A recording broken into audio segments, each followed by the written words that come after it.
चरम तीर्थंकर श्रमण भगवान महावीर स्वामी जी के चरणों में कोटिशा वंदन।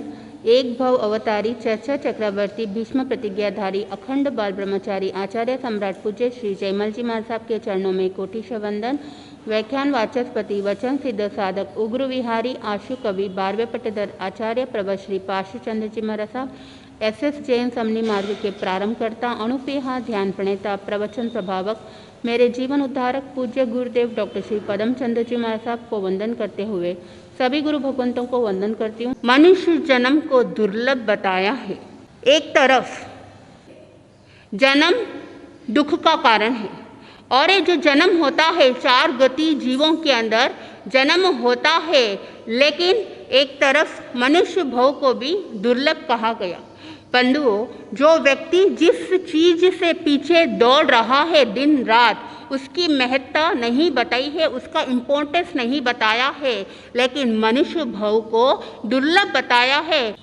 जो स्थिति बताई है मोहनिया कर्म की, वो 70 कोड़ा कोड़ी सागरोपम की है, और बाकी कर्म की जो स्थिति बताई कहीं 20 कोटा कोटि है और कहीं 30 कोटा कोटि सागरोपम है, लेकिन उस 70 कोटा कोटि सागरोपम से लेकर 1 कोटा कोटि सागरोपम तक की स्थिति तक लाने वाली की क्षमता किसकी होती है? मनुष्य की होती है। और वहाँ पर भी सम्यक की प्राप्ति होने के बाद, शायिक संकित को एक बार प्राप्त करने के बाद वो वापस जाता नहीं है। तो ये शायिक संकित की प्राप्ति भी कौन कर सकता है? ये मनुष्य ही कर सकता है। इसलिए मनुष्य भव को क्या बताया? दुर्लभ बताया है। मनुष्य जन्म मिलने के बाद धर्म के प्रति श्रद्धा होना, जिन वाणी को श्रवण करना, वो भी दुर्लभ कहा गया है। एक बार प्राप्त होने के बाद अगर इसको सही तरीके से उपयोग नहीं करोगे, मिला हुआ जन्म भी क्या हो जाएगा? व्यर्थ हो जाएगा। जिस तरह से एक गांव में एक नदी थी बंधुओं, उस नदी के पास एक बहुत बड़ा वृक्ष था और उस वृक्ष के ऊपर एक बंदर और एक बंदरी बैठी थी। अब वहाँ पर देववाणी हुई कि यहाँ नदी में जो भी छलांग लगाएगा मनुष्य बन जाएंगे। अब वो बंदर और बंदरी दोनों सोचे कि हम इसमें छलांग लगा देंगे तो इस जानवर से मनुष्य को प्राप्त कर लेंगे। वो जैसे ही छलांग लगाते हैं तो वहाँ पर बंदरी तो लड़की बन जाती है और जो बंदर है वो भी लड़का बन जाता है। मन के अंदर लोभ आ गया था कि वापस एक बार छलांग लगाऊंगा तो मैं मनुष्य से क्या बन जाऊंगा? देव बन जाऊंगा। अब वहाँ पर जैसे ही छलांग लगाया वो वापस क्या बन गया? बंदर बन जाता है, क्योंकि अवसर एक बार ही मिला था। अब वो जो बंदरी मनुष्य बन गई थी, उधर से एक राजा गुजर रहा था। उसने उसको कपड़े दे दिए और वो अपने महल लेकर जाता है और उसको रानी बना देता है। अब इधर बंदर अकेला पड़ जाता है। मन के अंदर पश्चाताप की भावना आती है कि मेरे को एक अवसर मिला था, लेकिन लोभ के वशीभूत होकर मैंने दोबारा वो गलती कर दी। मेरे को वो गलती नहीं करनी चाहिए थी। वहाँ से बंदर उधर उधर जाने लग गया तो एक मदारी मिल जाता है और उस बंदर को ले लेता है और अपने साथ में लेकर जाता है और उसको अच्छे से ध्यान रखता है। उसी बंदर से वो नाच नचाता है और पैसे कमा लेता है। उसको तो बहुत फ़ायदा मिल गया। अब वो मदरी एक बार उस राजमहल के बाहर मनोरंजन कराने लगा तो बहुत सारे लोग आए हुए थे उसको देखने के लिए। जैसे ही राजकुमारी भी देखा, बंदर ने राजकुमारी को देखकर वो पहचान लिया कि ये तो वही है। जैसे ही राजकुमारी की नज़र उस बंदर के ऊपर पड़ती है तब वो भी पहचान लेती है और उसको खरीद लेती है। वहाँ बंदर को अपने पास रखती है। बंधुओं, ये जो गलती किसने की थी? बंदर ने की थी। वहाँ मनुष्य तो बन गया, लेकिन वहाँ वापस लोभ के कारण से छलांग लगाई। मनुष्य बनने के बाद उसको वापस गवा दिया। तो इस तरह से ये जीव क्या करता है, लोभ के वशीभूत होकर मिला हुआ मनुष्य जन्म को भी एक आत्मा स्वर्ग में गई। और यमराज ने पूछा कि तुम स्वर्ग में क्यों आई? तो वहाँ आत्मा बोली, मैं मोक्ष की दावा करने के लिए आया हूँ। यमराज ने बोला, क्या तुमने कर्मों का बिल चुका दिया? क्या तुमने सेवा का QR कोड स्कैन कर लिया? क्या तुमने दान का OTP डाला? क्या तुमने तपस्या की ट्रांजैक्शन स्लिप लेकर आए हो? तब वहाँ पर वो आत्मा कहती है कि मैंने ये सब कुछ नहीं किया, मैंने तो सिर्फ एक पोस्ट कर दिया है, #feelingblessed। यमराज ने कहा कि इंस्टाग्राम नहीं बनना है, इंसान ग्राम बनना। यानी वहाँ पर मनुष्य के अंदर वो क्षमता होती है कि कर्मों को काट सकता है। इंस्टाग्राम के अंदर केवल पोस्ट कर सकते हो, लेकिन असली जीवन में बदलाव एक इंसान इंसानियत के नाते ही कर सकता है। वहाँ केवल मनुष्य नहीं, मानवता के गुण आने पर ही साधक सच्चा इंसान बन सकता है। केवल नाम मानव रखने से वहाँ मानव नहीं बन जाता, उसके अंदर मानवता के गुण होने चाहिए। गूगल आपको हर कुछ दे देगा, चाहे जितना डाटा आप कलेक्शन करना चाहोगे वह गूगल में अगर जाकर सर्च करोगे, ब्राउज करोगे तो गूगल आपको सब कुछ दे देगा, लेकिन वहाँ क्षमा की भावना के जो गुण है वो गूगल नहीं, वो तो इंसान ही कर सकता है। इन 4 दुर्लभ अंग के अंदर दूसरा दुर्लभ अंग आता है जिनवाणी श्रवण करना। ये जीव कई बार जिनवाणी को श्रवण कर लिया, वाणी तो बहुत मिल जाएगी, लेकिन तीर्थंकर भगवंतों की वाणी को बहुत दुर्लभ बताया है। बंधुओं, अगर श्रद्धा पूर्वक श्रवण करते हैं तो बहुत लाभ मिलता है, और अगर अनिच्छा पूर्वक श्रवण भी कर लेते हैं तो भी लाभ मिल जाता है। धर्म के प्रति श्रद्धा नहीं होने के बावजूद भी उस जिनवाणी को श्रवण करते करते साधक को श्रद्धा जागृत हो ही जाती है। बंधुओं, एक सेठ था, उस सेठ को धर्म के प्रति बिल्कुल भी श्रद्धा नहीं थी, कोई तपस्या नहीं करता था, कुछ भी नहीं करता, ना सेवा करता, ना दान पुण्य करता था। उस सेठ का नाम था भगवान दास। नाम तो भगवान दास था, लेकिन उसको भगवान का शब्द भी नहीं पसंद। अगर गांव के अंदर साधु संत भी आते तो भी वो दर्शन करने के लिए नहीं जाता था, वो दूर दूर ही भागता था। अब उसकी जो पत्नी है सेठानी, धर्म के प्रति बहुत रुचि रखती थी, बहुत ज़्यादा इंटरेस्ट था। वो मन में सोचती थी अगर मेरे पति देव भी धर्म के मार्ग में अगर आगे बढ़ जाए तो उनकी गति सुधर जाएगी, लेकिन ये तो कुछ करना पसंद ही नहीं करते थे। जिस समय गांव के अंदर संत आए तो सेठ जी ने सोचा कि सेठानी जी से कौन ही तो माता लगाएगा, तो एक बार तो चला ही जाता हूँ, और वो स्थानक जाते हैं। बंधुओं, स्थानक में संत प्रवचन फरमा रहे थे, बीच में एक कथा उन्होंने सुनाई। उस कथा के अंदर एक पेड़ के नीचे एक चूहा खुदाई कर रहा था। जैसे ही वो खुदाई कर रहा था तो बाजू में एक इंसान सोया हुआ था। उस इंसान की कानों में वो आवाज़ पड़ी। जैसे ही आवाज़ पड़ी तो उसने कहा, खर खर खर खोदत। वो भी तो तिर्यंच गति के जीव है, उनके अंदर भी संज्ञा होती है। तो वो आवाज़ आई कि आवाज़ कहीं से आ ही रही है। तब जैसे ही उस चूहे ने ऊपर देखा, वो इंसान ने कहा कि ऊंची ठोक देखत।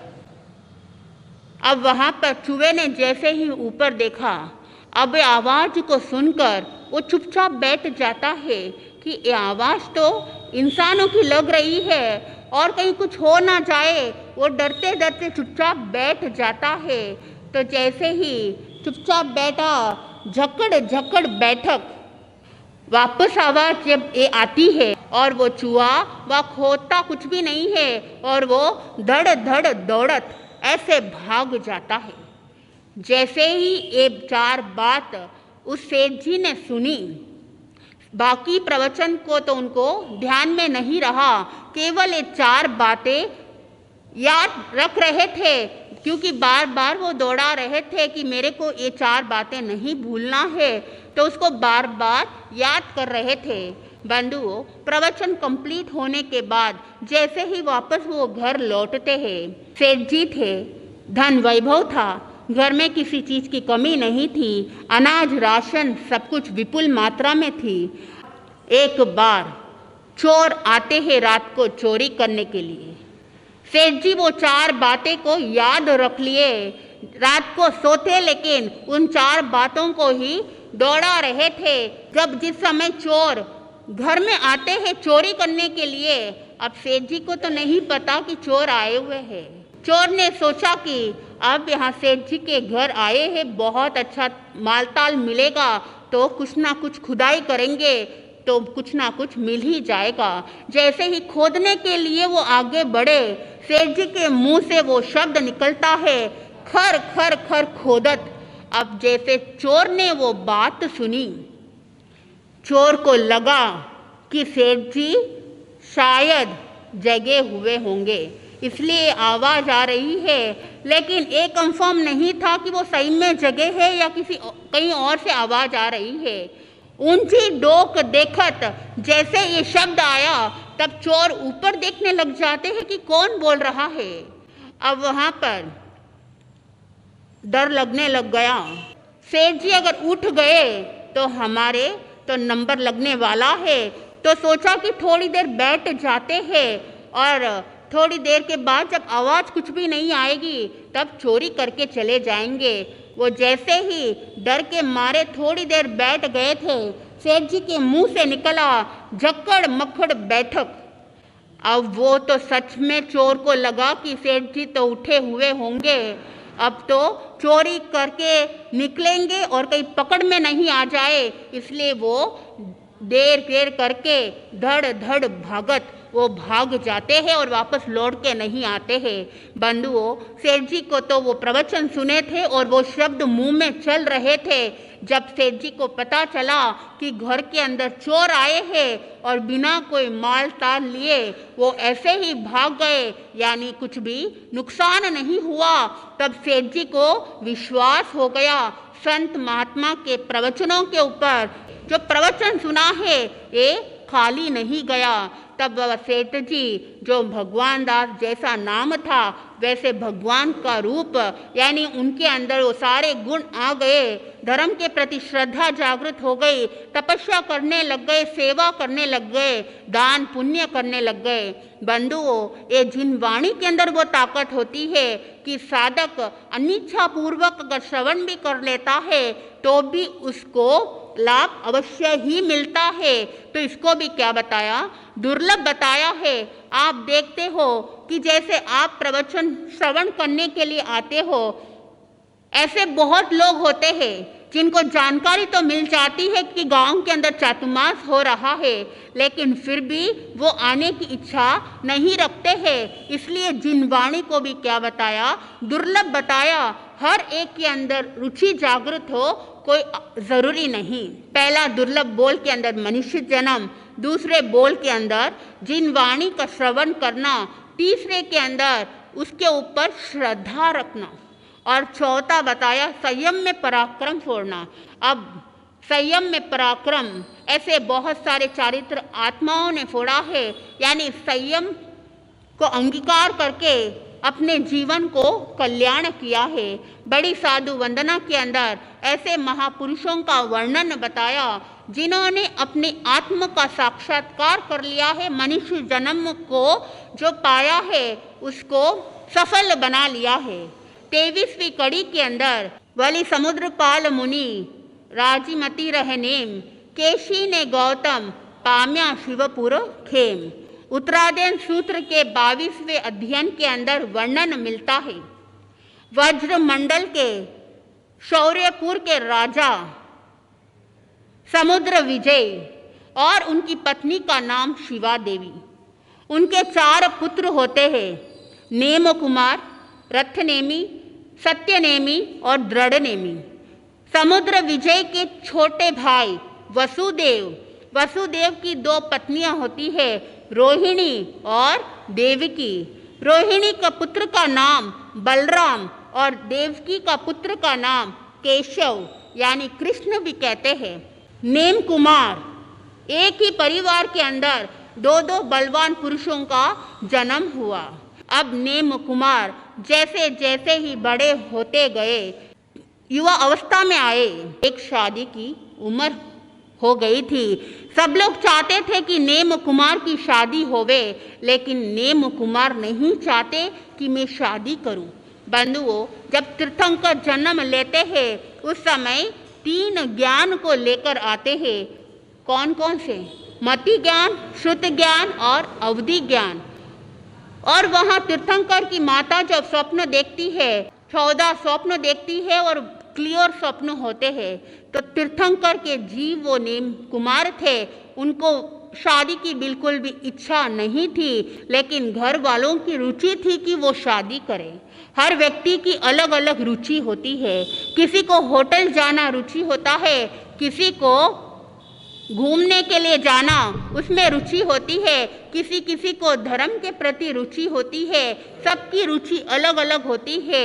अब परिवार के अंदर वो रुचि थी कि नेम कुमार की शादी करवाना, लेकिन नेम कुमार की वहाँ रुचि बिल्कुल भी नहीं थी। तो वहाँ कृष्ण और उनकी जो रानियाँ होती है, 8 रानियाँ, वो सब समझाते हैं, लेकिन नेम कुमार स्वीकार नहीं करते हैं। बंधुओं, अब आगे के प्रसंग के अंदर आपको सुनने को मिलेगा कि ये जो कृष्ण भगवान और उनकी 8 रानियां किस तरह से नेम कुमार को तैयार करते हैं शादी के लिए। अब वो तैयार होते नहीं होते, कैसे कैसे प्रसंग आएंगे, जैसे जैसे आप सुनोगे आपको आनंद की प्राप्ति होगी। मैं अपने शब्दों को यहीं पर विराम देती हूँ।